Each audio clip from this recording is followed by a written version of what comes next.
تو اب ان کے ساتھ تو اللہ تعالیٰ کی رحمت اور نہیں ہو سکتی۔ تو اللہ ذوالجلال والاکرام فرماتے ہیں وَلَا تَهِنُوا، ایک تو کسی قسم کی تم جو ہے وہ وہن کا شکار نہ ہو، یعنی کسی بھی قسم کا اپنے ذہن میں یہ نہ لے کے آؤ کہ ہم کمزور ہو گئے ہیں۔ وَلَا تَحْزَنُوا، اور غم بھی نہ کرو کہ ہمارے اتنے بندے جو ہے وہ چلے گئے۔ یہ تو اللہ تعالیٰ کا فضل ہے کہ اللہ نے ان کو شہادت کا مرتبہ عطا فرما دیا۔ وَأَنْتُمُ الْأَعْلَوْنَ، حقیقت یہی ہے کہ تم ہی جو ہے وہ غالب آؤ گے، ان کنتم مومنین، اگر تمہارے اندر ایمان رہا۔ اِن یمسسکم قرح فقد مس القوم قرح مثلہ، اگر آپ کو ابھی کچھ زخم لگے ہیں، ان یمسسکم قرح، اگر تم کو لگے ہیں زخم، تو فقد مس القوم قرح مثلہ، تو پھر پہلے جو ہے وہ بدر کے اندر تو ان کو اس سے زیادہ زخم لگ چکے ہیں، یعنی اس سے زیادہ ان کے بندے مارے گئے، اس سے زیادہ ان کے لوگ زخمی ہوئے، اور اس سے زیادہ ہزیمت انہیں اٹھانی پڑی، سارے عرب کے اندر جو ہے وہ بدنام ہو کر رہ گئے۔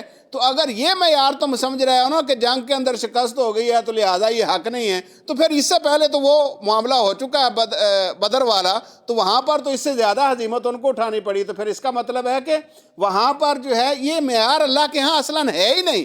تو یہ اونچ نیچ جو ہے وہ زندگی کا حصہ ہے، اور جنگیں تو ہے ہی، وہ جیسے عربی کا مشہور مقولہ ہے کہ الحرب و سجال، جو جنگ ہے وہ تو ہے ہی الٹا پلٹی کا، کبھی اس کے پاس کبھی اس کے پاس۔ جب دو آدمی جو ہے وہ آپس میں گتھم گتھا ہوں گے تو کبھی وہ نیچے کبھی وہ نیچے، یہ تو چلے گا۔ لیکن اللہ ذوالجلال والاکرام فرماتے ہیں وَإِن يَمْسَسْكُمْ قَرْحٌ فَقَدْ مَسَّ الْقَوْمَ قَرْحٌ مِثْلُهُ وَتِلْكَ الْأَيَّامُ نُدَاوِلُهَا بَيْنَ النَّاسِ، یہ اللہ کی سنت ہے۔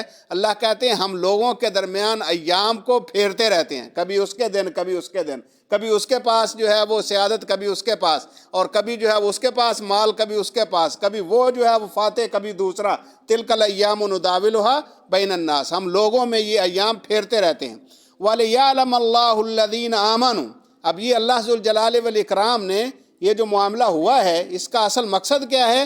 وَلِيَعْلَمَ اللَّهُ الَّذِينَ آمَنُوا، تاکہ اللہ جان لے ان لوگوں کو جو ایمان والے ہیں۔ اصل میں اس وقت مدینہ منورہ میں اہل ایمان اور اہل نفاق اکٹھے ہی رہ رہے تھے، تو اب اللہ ذوالجلال والاکرام چھانٹی کرنا چاہتے ہیں کہ اہل ایمان جو ہے وہ نکھر کر سامنے آ جائیں، اور جو نفاق والے ہیں وہ الگ ہو جائیں، اور وہ ہو گیا عہد کے اندر 300 سے زیادہ آدمی جو ہے وہ لے کر عبداللہ بن ابی جو ہے وہ الگ ہوا۔ تو اللہ کہتے ہیں یہ اصل میں یہ معاملہ اس لیے ہے کہ اللہ ذوالجلال والاکرام چھانٹ کر جو ہے معاملہ علیحدہ کرنا چاہتے ہیں۔ وَلِيَعْلَمَ اللَّهُ الَّذِينَ آمَنُوا وَيَتَّخِذَ مِنْكُمْ شُهَدَاءَ، اور اللہ اس لیے بھی یہ معاملہ کیا ہے تاکہ تم میں سے لوگوں کو اللہ جل جلالہ شہادت کا مقام عطا فرما دے۔ وَيَتَّخِذَ مِنْكُمْ، اور بنائے تم میں سے شہداء، شہید۔ تو یہ اللہ ذوالجلال والاکرام کا فیصلہ ہے۔ تو اللہ کے فیصلوں کے اندر بہت بڑی حکمت ہوتی ہے۔ یہ نہ سمجھو کہ اب یہ جو ہے وہ ہمیں شکست ہو گئی، یہ تو اللہ کا کرم سمجھو کہ اللہ تعالیٰ نے اتنے لوگوں کو شہادت کا مقام جو ہے وہ نصیب فرما دیا ہے۔ وَاللَّهُ لَا يُحِبُّ الظَّالِمِينَ، یہ ہو نہیں سکتا کہ اللہ ظالموں سے محبت کرنے لگ جائے۔ یعنی وہ جو تم تانا دے رہے تھے نا یہود اور منافقین کہ یہ نبی سچا نہیں ہے، وہ بہتر لگ رہے ہیں کیونکہ وہ یہاں آ کر، تو اللہ کبھی ایسے لوگوں کا بھی ان سے محبت کر سکتا ہے جو ظالم ہو؟ وہ تو ظالم ہیں، اللہ کے بھی باغی ہیں، لوگوں کے بھی نافرمان ہیں، رسول اللہ صلی اللہ علیہ وسلم کے بھی باغی ہیں، اور ہر طرح کا جو ہے وہ اللہ تعالیٰ کے نظام کے خلاف چلنے والے ہیں۔ تو ایسے لوگوں سے اللہ کی محبت ہو سکتی ہے؟ قطعاً نہیں۔ واللہ لا يحب الکافرین، اور اللہ ذوالجلال واللہ لا يحب الظالمین، اللہ ظالموں سے محبت نہیں کرتا۔ وَلِيُمَحِّصَ اللَّهُ الَّذِينَ آمَنُوا، اور یہ معاملہ جو جنگ کے اندر ہوا اس لیے بھی ہوا تاکہ اللہ خالص کر لے اہل ایمان کو۔ وہی جو پہلے میں نے عرض کیا کہ اللہ چھانٹی کر کے اہل ایمان کو خالص بالکل واضح جو ہے وہ دو ٹوک بنا دے۔ وَلِيُمَحِّصَ اللَّهُ، اور تاکہ اللہ خالص کر دے الَّذِينَ آمَنُوا، ان لوگوں کو جو ایمان لائے، وَيَمْحَقَ الْكَافِرِينَ، اور کافروں کو بالکل نیست و نابود کر دے۔ یمحق الکافرین، اور کافروں کو ختم کر دے۔ تو اللہ ذوالجلال والاکرام نے آج یہ جو تمہیں بظاہر شکست نظر آ رہی ہے، اس کے پیچھے بہت بڑی حکمت یہ ہے کہ اللہ ان کی جڑ ہی کاٹنا چاہتا ہے۔ اب کفر جو ہے واضح بات ہے، اب گئے ہیں تو بڑے خوش ہوں گے کہ ہم یہ کر کے آئے ہیں، کل کو جو معاملہ ہوگا، اور حقیقت یہی ہوئی۔ یعنی احد کے بعد جتنی بھی پھر جنگیں ہوئی ہیں پھر کفار کبھی حملہ کرنے نہیں آئے بلکہ دفاعی جنگیں انہوں نے کی ہیں، پھر مسلمانوں نے حملے کیے ہیں سارے۔ تو اللہ ذوالجلال والاکرام نے اگر یہ معاملہ ہوا ہے تو اس کا مقصد یہ ہے کہ اہل ایمان کو کندن بنا کر بالکل کھڑا جو ہے وہ سامنے لائیں اور پھر ان کے ذریعے اللہ کافروں کی جو ہے وہ جڑ کاٹتے ہیں۔ تو یہ اللہ ذوالجلال والاکرام کا فیصلہ تھا۔ اور پھر اللہ کہتے ہیں ام حسبتم ان تدخلوا الجنہ، تمہارا کیا خیال ہے ایسے ہی جنت میں چلے جاؤ گے؟ ام حسبتم، کیا تم نے یہ خیال کر لیا ہے ان تدخلوا الجنہ تک کہ تم جنت میں چلے جاؤ گے؟ وَلَمَّا يَعْلَمِ اللَّهُ الَّذِينَ جَاهَدُوا مِنْكُمْ، ابھی تو اللہ ذوالجلال والاکرام نے پرکھ نہیں کیا کہ کون اللہ کے سامنے آ کر جہاد کرتا ہے۔ وَيَعْلَمَ الصَّابِرِينَ، اور اللہ ذوالجلال والاکرام نے ابھی یہ تو واضح ہونا ہے کہ صبر کرنے والا کون ہے۔ صبر کب ہوگا؟ جب شدت آئے گی، جب مشکلات آئیں گی، جنگ کے اندر جو ہے وہ اپنے سامنے اپنے پیارے جو ہے وہ جا رہے ہوں گے، تو اس وقت دیکھا جائے گا کہ صبر کرنے والا کون ہے۔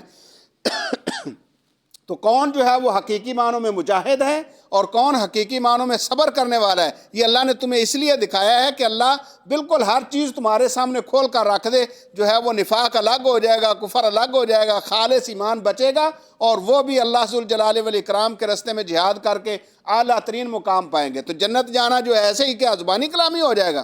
ام حسبتم ان تدخلوا الجنہ، اللہ کی جنت ایسے ہی نہیں ہے کہ بس خالی بیٹھے اور دعویٰ کر دیا اور جنت مل گئی، نہیں، اس کے لیے قربانی دینی پڑے گی، اس کے لیے صبر کرنا پڑے گا، اس کے لیے اللہ کے حضور اپنے آپ کو پیش کرنا ہوگا، اپنا مال جان دینا ہوگا، پھر اللہ جل جلالہ جنت عطا فرماتا ہے۔ وَلَقَدْ كُنْتُمْ تَمَنَّوْنَ الْمَوْتَ مِنْ قَبْلُ، تم تو پہلے موت کی تمنا کرتے تھے۔ یہ اصل میں اشارہ ہے ان مجاہدین کی طرف جو غزوہ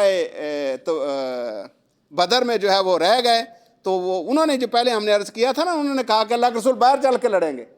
اب وہ چاہتے تھے کہ وہ جو وہاں ہم نہیں جا سکے بدر میں، تو یہ احد تو ہمارے گھر کے پاس ہے، تو یہاں ہم باہر جا کر لڑیں گے۔ تو اللہ انہیں کہتا ہے تم تو تمنا کرتے تھے کہ ہمیں جو ہے وہ اللہ جل جلالہ شہادت دے اور ہم جو ہے وہ اللہ کے راستے میں جو ہے وہ چلے جائیں۔ وَلَقَدْ كُنْتُمْ تَمَنَّوْنَ الْمَوْتَ مِنْ قَبْلُ، اور تم موت کی تمنا کرتے تھے اس سے پہلے، ان تلقوہ من قبل ان تلقوہ، اور تمہیں وہ موت ملی نہیں تھی، یعنی تمہیں وہ اللہ جل جلالہ کی راحت میں شہادت کا جذبہ تھا، لیکن تم نے اپنی آنکھوں سے ایسا ماحول نہیں دیکھا تھا جو جنگوں کے اندر ہوتا ہے۔